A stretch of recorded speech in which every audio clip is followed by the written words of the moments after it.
कल हम लोग चीन को पढ़ लिए थे और आज चीन का एक पड़ोसी देश है जिसे दुनिया मंगोलिया के नाम से जानती है और आज हम इसी मंगोलिया को पढ़ेंगे।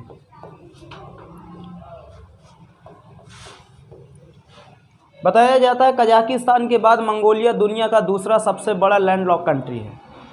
लैंडलॉक कंट्री उस देश को कहा जाता है जिस देश के पास समुद्र नहीं होता। जैसे कि दुनिया में बहुत सारे देश हैं जो लैंडलॉक हैं।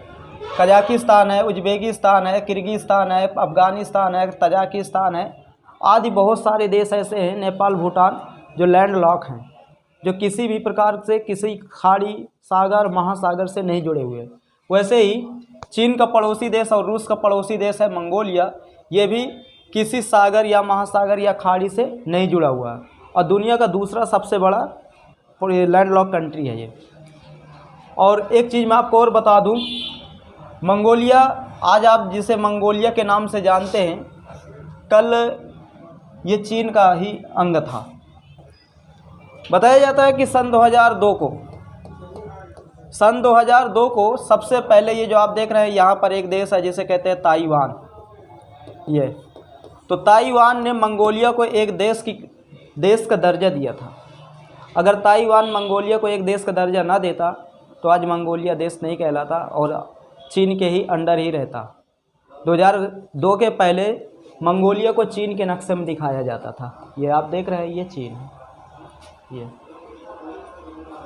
लेकिन दुर्भाग्य है कि मंगोलिया भी आज भी वन चाइना पॉलिसी का ही पालन करता है। मंगोलिया का हर चीज़ अलग है, लेकिन मंगोलिया आज भी कहीं ना कहीं चीन के नीचे दबा हुआ है। तो उसके पीछे भी एक कारण है, क्योंकि मंगोलिया पूरी तरह लैंडलॉक है और या तो वो रसिया से होते हुए जाए या तो फिर चाइना से होते हुए जाए। अगर चाइना का साथ नहीं कर रहा तो उसके लिए दिक्कत है, रसिया का साथ कर रहा है तो उसके लिए दिक्कत है। बात समझ में आ रही? तो चाइना का साथ उसका ज़रूरी है। क्यों? क्योंकि वो इन दोनों महाशक्तियों के बीच में फंसा हुआ है और मजबूरी में व्यक्ति कुछ भी करने के लिए तैयार रहता है।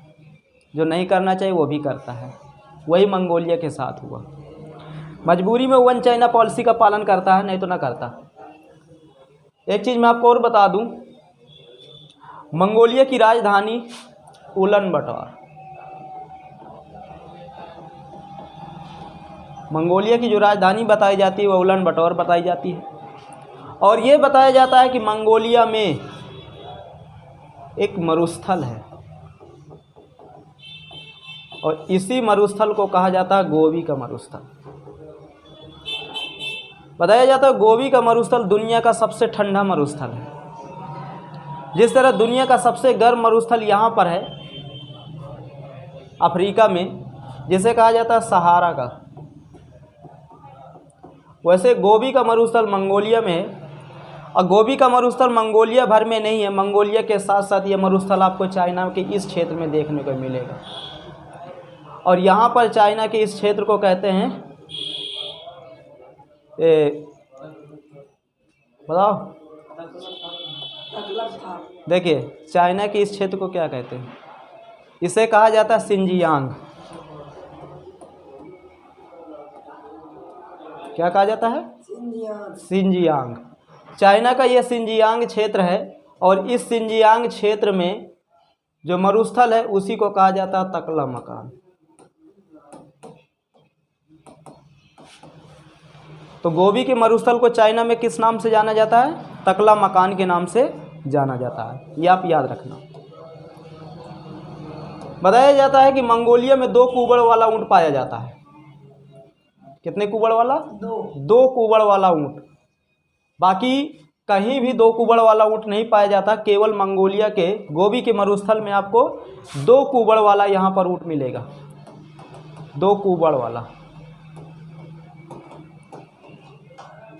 और ये भी बताया जाता है कि, नमस्ते बैठो, और ये भी यहाँ बताया जाता है कि मंगोलिया में किसका जन्म हुआ था? चंगेज खान का।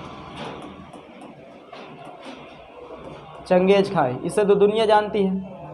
अनपढ़ था लेकिन बहुत हरामी था, ये बात मानना पड़ेगा।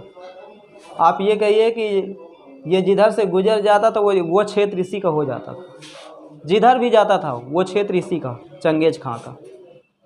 इतना खतरनाक था। इन्हीं के डर के कारण तो मंगोलिया की तरफ जो शासक थे, उन्हीं के डर के कारण तो चीन में महान दीवार का निर्माण किया गया था कि इधर के जो शासक है, इधर के कबीले, वो इधर हमला ना करें। इन्हीं के डर के कारण आज चीन की यहाँ पर महान दीवार का निर्माण किया गया था।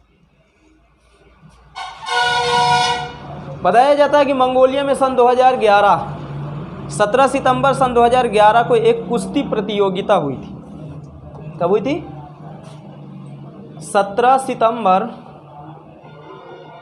सन 2011 में एक कुश्ती प्रतियोगिता हुई थी और इस प्रतियोगिता में 6002 पहलवानों ने भाग लिए थे और ये दुनिया की सबसे बड़ी कुश्ती प्रतियोगिता है।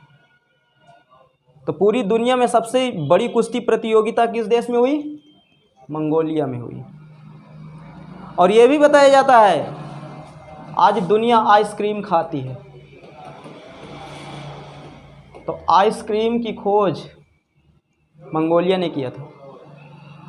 बताया जाता है कि जब मंगोलिया के जो कबीले थे, जब एक जगह से दूसरी जगह जाते थे तो जो जानवरों की चर्बी होती थी या जानवरों की जो आंतें होती थी, उनको भर के रखते थे आइसक्रीम, ताकि वो ठंडा रहे और ज़्यादा दूर तक हम जाएंगे तो नशा आएगा नहीं, ख़राब नहीं होगा। और वो खाते थे, जानवरों की हड्डी में आइसक्रीम भर लेते थे, फिर उसे खाते थे। ये बताया जाता है। कोई दिक्कत इसमें? समझ में आ गई? ठीक है।